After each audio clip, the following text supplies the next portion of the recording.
सबको अपने YouTube channel में। दोस्तों आज बजट 2022 पास हो गया है, मतलब कि इसको प्रेसिडेंशियल असेंट मिल गई है। प्रेसिडेंट साहब हमारे रामनाथ कोविंद जी के सिग्नेचर इसके ऊपर हो गए हैं। Now it is a part of our constitution. अब ये हमारा कॉन्स्टिट्यूशन बन गया है। अगर इसके अंदर अब कोई भी अमेंडमेंट करनी है गवर्नमेंट को तो वो पार्लियामेंट के रूट के थ्रू ही होगी। तो दोस्तों आइए आज जानते हैं गवर्नमेंट ने क्या पास किया। ये देखिए दोस्तों, ये 30 मार्च 2022 इसके ऊपर डेट है। 30 मार्च 2022 को ये पास हो गया था लोकसभा से। आज ये प्रेसिडेंशियल असेंट मिलके फाइनली ये लॉ बन गया है। तो आइए हम क्रिप्टो के सेक्शंस के बारे में आज देखते हैं। इस पे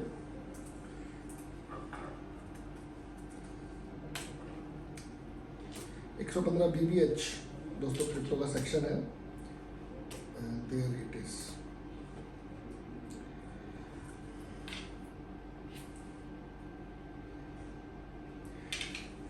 चलिए दोस्तों, where the total income of an SSC includes any income from the transfer of a virtual digital asset, notwithstanding anything contained in any other provisions of this act, the income tax payable shall be the aggregate of amount of income tax calculated। दोस्तों वही चीज है, same as it is, कोई change नहीं है। No deduction will be allowed, same है। No set off loss, ये इन्होंने अभी लिख दिया है दोस्तों, पहले नहीं लिखा था इन्होंने। जब इन्होंने और क्लैरिटी के साथ लिखा था इन्होंने, पहले इन्होंने लिखा था लेकिन इतना क्लियर नहीं था। No set off losses from transfer, sorry, no set off loss from transfer of the virtual digital asset will be allowed. हाँ जी,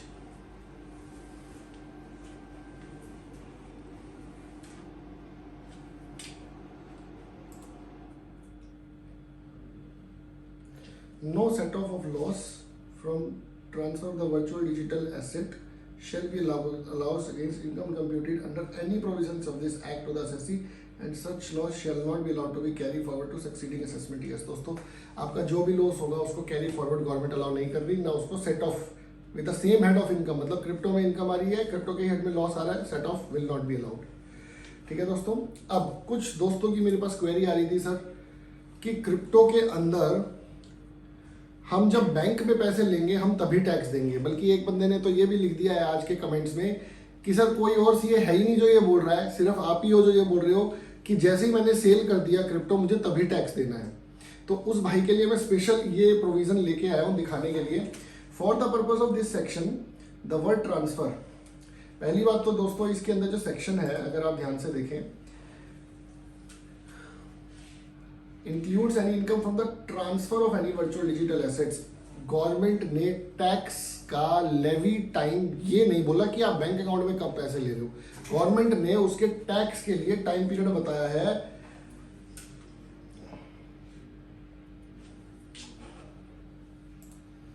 ट्रांसफर का। ट्रांसफर जब भी कभी कोई एसेट ट्रांसफर होगा तब आपको टैक्स देना है। ट्रांसफर, अब ट्रांसफर की डेफिनेशन पढ़ते हैं दोस्तों। इसने क्लियर भी कर दिया है यहाँ पे कि ट्रांसफर की डेफिनेशन हम वही लेंगे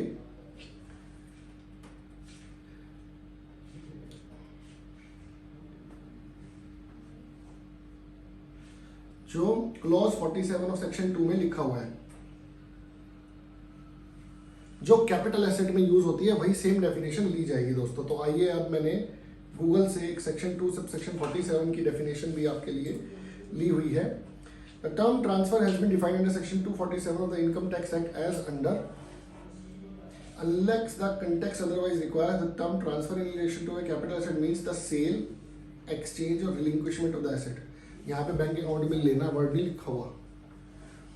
extinguishment of any rights therein, मतलब कोई मेरे पास राइट था, मैंने उसको एक्सटिंग्विश कर दिया कि भैया मेरे को 10 लाख रुपए दो और आज से ये प्रॉपर्टी मेरी नहीं रही। जैसे अपने टेनेंसी राइट्स वगैरह की वजह से आप प्रॉपर्टीज जो एक्वायर कर लेते हैं लोग, उनके लिए कंपल्सरी एक्विजिशन। गवर्नमेंट ने आपकी लैंड को कंपल्सरीली एक्वायर कर दिया, that is also a transfer. उस केस में सेल नहीं होता दोस्तों, गवर्नमेंट कंपल्सरी एक्वायर करती है। टेनेंसी राइट्स कोई सेल नहीं करता, वो कंपल्सरी, वो एक तरीके से उसने एक्वायर कर लिया होता है कि भैया मैं बहुत सालों से यहाँ रह रहा हूँ तो मैं ये प्रॉपर्टी नहीं छोड़ूंगा। ठीक है दोस्तों। तो पहली बात तो ये क्लियर हो गई दोस्तों अब कि ट्रांसफर पे जीएसटी आपका इनकम टैक्स लगेगा, ना कि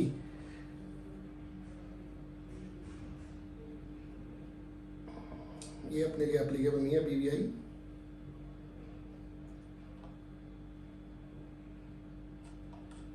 ठीक है दोस्तों, अब टीडीएस वाला सेक्शन देख लेते हैं, कहीं उसमें तो कोई चेंज नहीं है।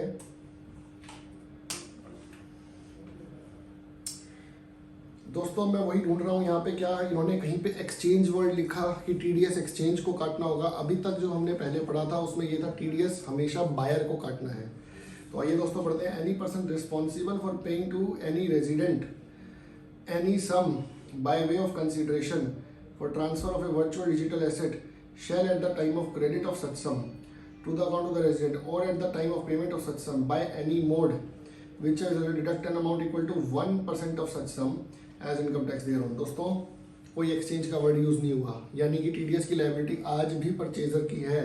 अब ये रूल्स में आ सकती है कि टीडीएस की लायबिलिटी हम कॉम्प्लेक्सिटीज को देखते हुए हम टीडीएस काटने की लायबिलिटी बायर से एक्सचेंज पे शिफ्ट कर रहे हैं। ये हमें रूल्स की वेट करनी पड़ेगी दोस्तों इसके लिए।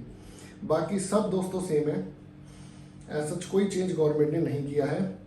आइए अब हम पढ़ते हैं एक दो क्वेरीज जो मेरे पास और आई हुई हैं। क्वेरीज ये आई हुई है, सर अब हम 31 मार्च 2021 का जो 31 मार्च 2022 तक का जो हमने प्रॉफिट कमाया है, हम इसका क्या करें, उस पर टैक्स कैसे दें। अगर आपने 31 मार्च 2022 तक कुछ भी कमाया है क्रिप्टो से, तो सबसे पहली बात तो मैं ये कहूँगा, देखो दोस्तों अब अपने को टैक्स प्लानिंग करनी है, अपने को टैक्स इवेजन नहीं करना। हम टैक्स देने को तैयार हैं, लेकिन हम कैलकुलेट करेंगे कि हमारा टैक्स बनता कितना है। तो मैं सबसे पहले ये कहूँगा दोस्तों, आप पीरियड ऑफ होल्डिंग निकालो। पीरियड ऑफ होल्डिंग का मतलब है आपने क्रिप्टो किस डेट को खरीदा था, डेट ऑफ सेल। सेल तो हमने लास्ट ईयर किया ही होगा, मैं ये मान के चल रहा हूँ। तो डेट ऑफ परचेज अगर मेरी 3 साल से पहले की है, तो मैं इसको लॉन्ग टर्म कैपिटल एसेट में लेके कैपिटल गेन्स में इनकम टैक्स देने को तैयार हूँ। ठीक है दोस्तों, तो मैं क्या करूँगा, अगर मेरी 3 साल से पुराने का टाइम पीरियड है, तो मैं इसका पीरियड ऑफ होल्डिंग उठा के 3 साल का, और उस पर जो मेरा कैपिटल गेन्स बनता है विद इंडेक्सेशन। अब इंडेक्सेशन क्या होता है दोस्तों, इंडेक्सेशन क्या हुआ है, गवर्नमेंट ये कहती है कि अगर आपने कुछ भी सामान 2017 में खरीदा था, मान लो 100 रुपये का, तो आज मान लीजिए टाइम है 2022, उसकी हो सकती है कि इन्फ्लेशन की वजह से उसकी वैल्यू 100 की बजाय 150 हो गई हो। तो गवर्नमेंट आपकी परचेज कॉस्ट ऑटोमेटिकली इन्फ्लेट कर देती है 100 की बजाय 150 रुपये। इसके पूरे चार्ट बने हुए हैं, मैं आपको दिखा भी देता हूँ उसके चार्ट का लिंक।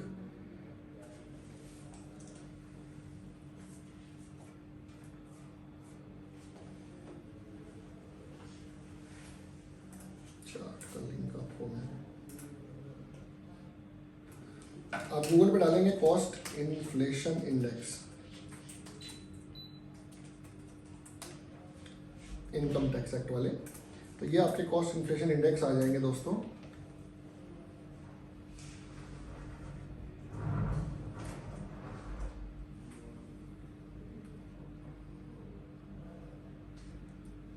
ये देखिए दोस्तों 2001-2 में 100 रुपये का कॉस्ट इन्फ्लेशन इंडेक्स था।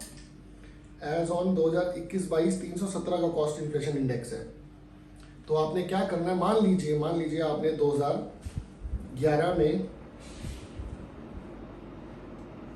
1 लाख रुपए का क्रिप्टो खरीदा था अगर इस ईयर में, और आज आपने मान लीजिए 2 लाख रुपए का क्रिप्टो बेचा है, तो आपके अकॉर्डिंग तो 2 लाख माइनस 1 लाख रुपए का प्रॉफिट है, उस पर आपको स्लैब रेट लेके जो टैक्स बनता है वो देना है। हो सकता है आपकी अदर इनकम्स भी हो। अब इसके अंदर मैं आ जाता हूँ जी, कॉस्ट इन्फ्लेशन इंडेक्स का बेनिफिट हम लेंगे कैसे लेंगे। हम लोग एक एक्सेल में वर्किंग बनाएंगे, इसके अंदर 1 लाख की कॉस्ट मेरी तब थी। मैं कहूँगा गवर्नमेंट को, भाई साहब अगर मेरे 1 लाख रुपए तब लगाए थे, तो 1 लाख रुपए की वैल्यू आज कम हो गई है, आज 1 लाख की वैल्यू डेप्रिशिएट हो रही है, ऑटोमेटिकली डेप्रिशिएट हो रही है रुपये की वैल्यू। तो मैं क्या करूँगा, 1 lakh into 317 divide by 184, this is my actual cost. My cost will be inflated, मेरी कॉस्ट की वैल्यू को बढ़ाया जाएगा। ठीक है दोस्तों, जितना ज़्यादा आप देखेंगे आगे बढ़ते जाएंगे, उतना ज़्यादा इन्फ्लेशन की वजह से वो वैल्यू कम होती जाएगी। क्यों? क्योंकि 10 साल पहले रुपये की वैल्यू बहुत कम थी, उसके बाद थोड़ी सी और बढ़ी होगी, क्योंकि हर साल कुछ कुछ इन्फ्लेशन जुड़ता जा रहा होगा। ये गवर्नमेंट ही रिलीज करती है कॉस्ट इन्फ्लेशन इंडेक्स, इसमें हमारा कोई रोल नहीं है। ठीक है दोस्तों, ये वैल्यू आ गई मान लीजिए 1.25 लाख रुपए, तो मैं प्रॉफिट मेरा 2 लाख माइनस 1,25,000, 75,000 का मेरा प्रॉफिट बचेगा। 1 लाख की बजाय मेरा प्रॉफिट कम हो गया, तो मैं टैक्स कम दूंगा, तो हमें कैपिटल गेन्स लेने में फ़ायदा है। प्लस इस 75,000 पे मैं टैक्स भी 20% दूंगा फॉर करंट ईयर, अगर मेरी अदर इनकम्स है तो। अदरवाइज ये मेरे स्लैब रेट में यूज भी हो जाएगा, तो हमारे लिए डबल बेनिफिट है दोस्तों। ठीक है दोस्तों, आशा करता हूँ आपको ये हमारी वीडियो पसंद आई होगी दोस्तों। बजट के ऊपर आगे जो भी गवर्नमेंट की तरफ से बोर्ड रूल्स अगर इशू होते हैं दोस्तों, हम आपको टाइम टू टाइम अपडेट करते रहेंगे। तब तक के लिए जय हिंद दोस्तों।